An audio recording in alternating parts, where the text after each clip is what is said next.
বাংলাদেশে প্রতি ১০ জনে একজনের বেশি মানুষ কিডনি রোগে ভুগছেন।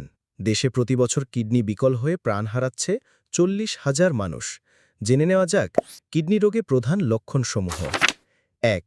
প্রস্রাবের পরিমাণ বা রঙে পরিবর্তন। ফেনাযুক্ত বা বুদবুদযুক্ত প্রস্রাব, রক্তমিশ্রিত প্রস্রাব বা রং পরিবর্তন দেখা যায়। ২. শরীরে ফোলাভাব, চোখ বা মুখ ফোলা, হাত বা পায়ের গোড়ালি ফোলা দেখা যায়। ৩. শরীরে অতিরিক্ত ক্লান্তি ও দুর্বলতা। টক্সিন জমা ও অ্যানিমিয়ার কারণে শক্তির হ্রাস বা মনোযোগে সমস্যা দেখা যায়। ৪. চামড়া শুষ্ক হওয়া ও চুলকানি, বিষক্রিয়া ও ইলেকট্রলাইট ভারসাম্য বিঘ্নে ত্বকে শুষ্কতা ও চুলকানি দেখা যায়। ৫. মাংসপেশিতে টান ধরা বা খিঁচ ধরা। শরীরে ইলেকট্রোলাইটের অর্থাৎ ক্যালসিয়াম, ফসফরাস ও পটাশিয়ামের ভারসাম্যহীনতা মাংসপেশিতে টান বা খিঁচের কারণ হতে পারে। ৬. পেট খারাপ বা বমি ভাব।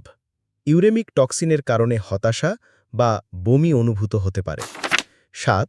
উচ্চ রক্তচাপ ও ঘুম সমস্যা। কিডনি অসুস্থ হলে রক্তচাপ ওঠানামা ও ঘুমের সমস্যা দেখা দেয়। আপনার এই উপসর্গগুলো দেখা দিলে দ্রুত একজন চিকিৎসকের পরামর্শ নিন। এই রকম স্বাস্থ্য বিষয়ক নতুন নতুন টিপস পেতে লাইক, শেয়ার এবং সাবস্ক্রাইব করে স্বাস্থ্যগুরুর পাশে থাকুন।